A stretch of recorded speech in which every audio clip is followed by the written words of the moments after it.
Good morning. It's 1:30 in the morning. We just got back from the rally yesterday.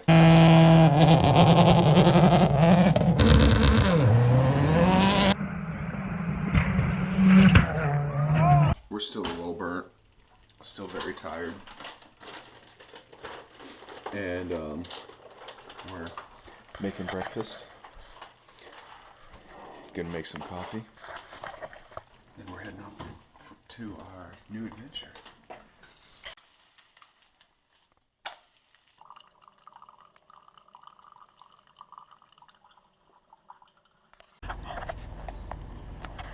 This thing is so dirty from the rally. I guess technically that's not like so dirty, but it's really dirty.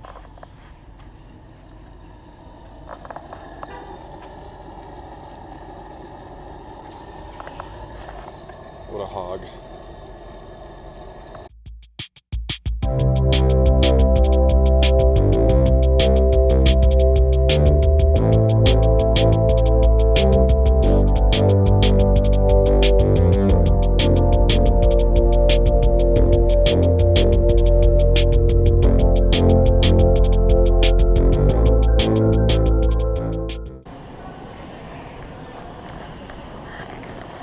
This is ridiculous. Why Chicago? Why? What is your problem?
Where did you say to go? Take a left on Hayes, then a left onto J. So we are test driving the GoPro. Not the GoPro, that's funny. We're test driving the Subaru.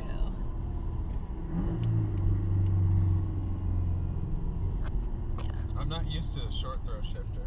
Hey, let's take a leaf. It is.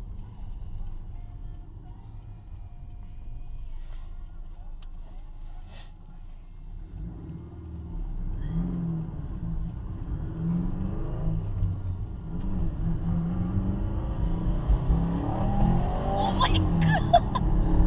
That was sweet. It feels really good too.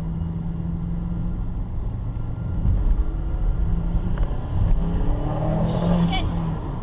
Ah. Makes me nervous. And this must be JJ. Or J. Whatever. Where to a right? 9J. Right or left? He said just... Oh, okay.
to go back to the car, tidy up a couple things, put the dash camera in, and get it ready for transport. We kind of contemplated just driving it back, and we ultimately decided it'd be the best decision to have it shipped. It just makes me a little bit nervous having it shipped, also having someone else dealing with loading it and stuff like that instead of us, and it's the previous owners, but they seem pretty chill and capable. So yeah, we'll give you guys a better look around of the vehicle and maybe a short little test drive. All right, guys, we're here at the car. Here she is. Oh, do you mean to unlock it? Yeah, that might help. So, good news, bad news. Good news is, well, let's start with the bad news. Bad news is we had to cancel. Here, I'll put that up if you want to just start wiring it. Bad news is I had to cancel my original transport. Good news is I found someone that has good ratings and is Better Business Bureau A+, that is going to be here within the next hour and a half, which is our timeline to get to the airport. So they're going to be here to pick it up, and we'll be on our way. So I don't know if we'll be able to test drive. We're going to get a couple things tidied up, take a bunch of photos of the car, get it all prepped up, and ready for transport. Okay, so I forgot to do a cold start. My apologies. But we're here. It's running. We're rocking out. It's not super loud right now. But now this is, so it has headers, catless up pipe, catless down pipe to a stock exhaust so that it's easier for day driving, things like that. And you know, you gas it, you get a little something. It's not super loud, but you definitely know there's something more going on. But if you're feeling froggy, if you pull up next to whomever and you know, you just want to let them know that this dad van can rip some tail, you just come down here, you just hold that up,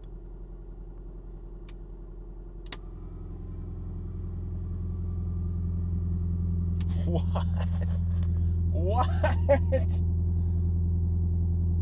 A Subaru Forester with an electronic dump off the downpipe? What?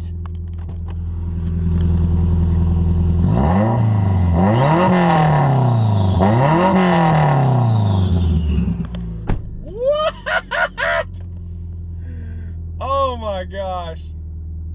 Whoo! Watch out, boy. So yeah. And then when you're ready, or when, you know, you fly by and the cop's here, you're like, oh, there's a cop.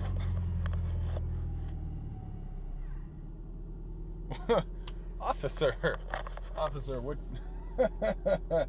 what you talking about, loud exhaust? I ain't got loud exhaust. You can hear it right now. See?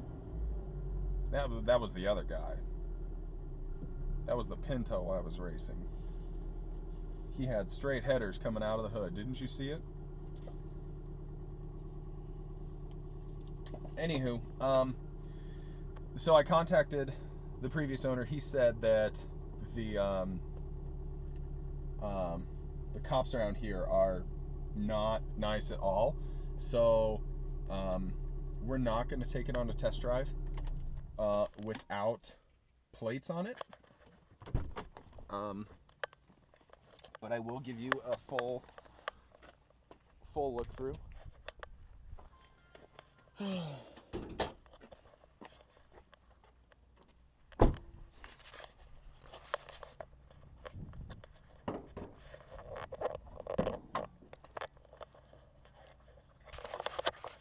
Okay.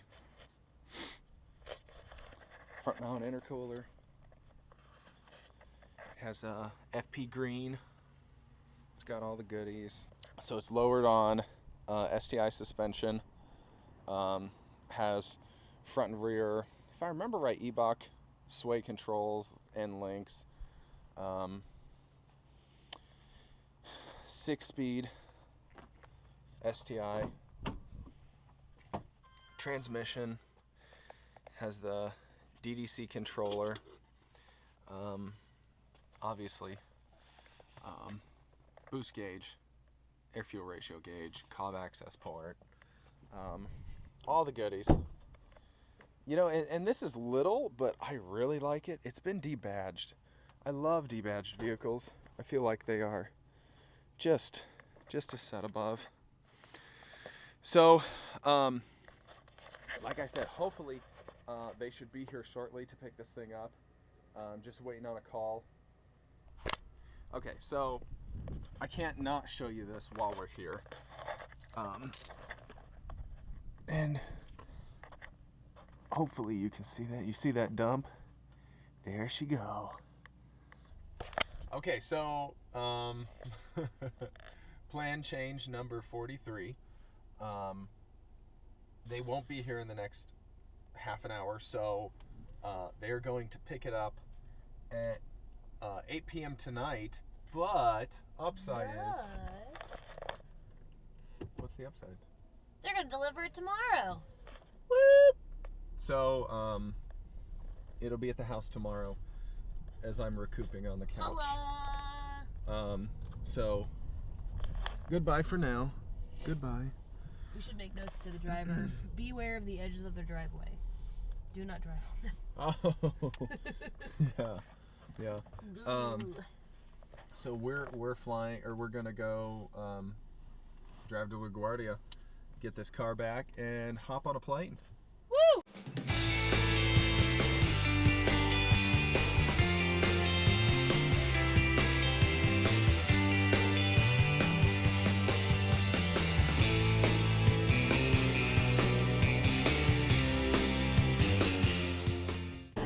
So we skipped going into New York because we didn't have enough time with getting all the transport stuff figured out. So then we get all the way to the airport, or to the shuttle for the airport, and we got a notification our flight's been delayed 2 hours. We're like, crap, that really sucks. So we're like, well, we're practically at the airport, so we don't really have much time anyway, so let's just go there.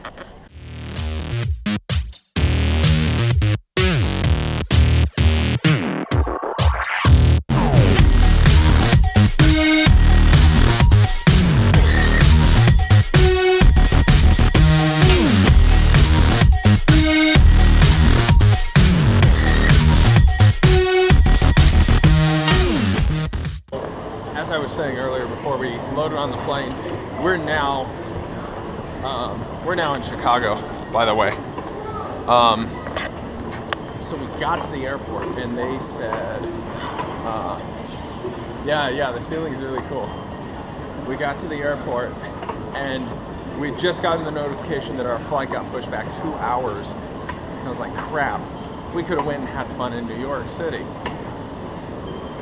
Well, whatever, let's just get there. And she has homework she can do, blah, blah, blah. So we get there, we check in the little kiosk, and it's like, do you want to switch flights? We're like, sure, whatever, what's available?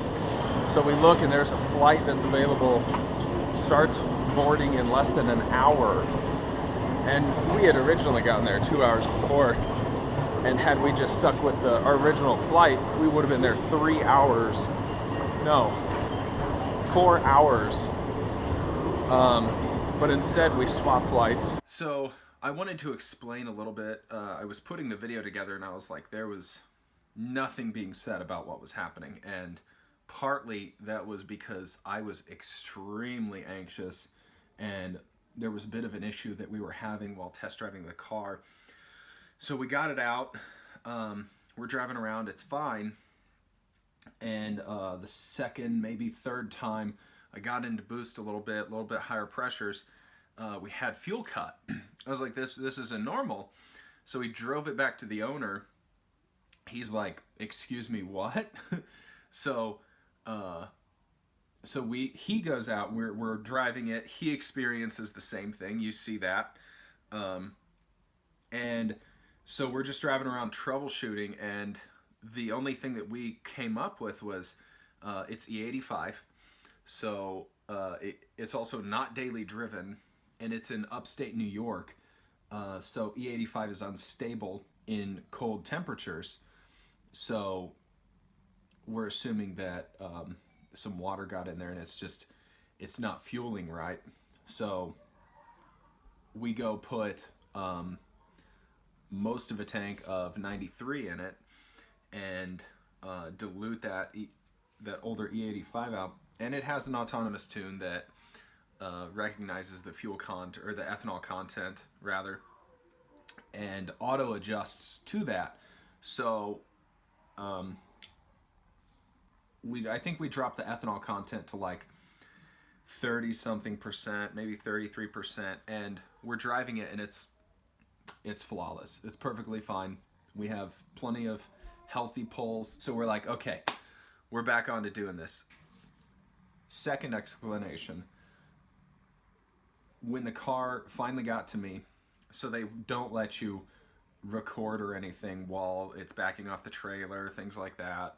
And also, when it got to me, there was a check engine light, and I was like, what in the world? It's P0016 and P0018, the camshaft position sensor. And so if you look up those codes and you look up Subarus, there's a million things that it could be. Most of it is, as long as it's running okay, it's not really a huge issue. Some issues are dirty or bad sensors. Other issues are the tune just has the timing off just a little bit. And so they'll take the tune off, they'll put the car back to stock, which this is never happening to this car, by the way. And it's perfectly fine. So I've changed the oil. I'm going to change the oil again. I'm going to pull the AVCS sensors off and see if those are moving around freely like they should be. Talked to the previous owner, and he's like, he'd never seen those. But he's also, even though the car has been tuned on 93 and 87, he's run E85, nothing but E85. He's never consistently ran 93. And I'm getting it retuned by the same people that tuned it previous, which is TurboTech Tuning. And we're going to start off with 93 because we have a new fuel pump and a couple new parts here and there. And I also want to have it dialed back a little bit because the previous owner had it basically on kill mode, 100% of everything, or at least very close to. And I'm for right now, I want to have just more of a reliable daily. Maybe some point in the future it could be a toy that I can pull the motor, and you know, who knows what we'll do. We'll just have to wait and see. But so I'm trying to drown out the ethanol more and more, and I think I'm down to 26% or something like that. I'm trying to drive it around a little bit more, but the light keeps popping up. It's running fine. So I don't think it's an actual issue. I think it's just a pseudo issue. But it still makes you nervous. You know, so right now I'm going to clean the AVCS sensors, or pull the AVCS sensors off, and we'll see where we're at.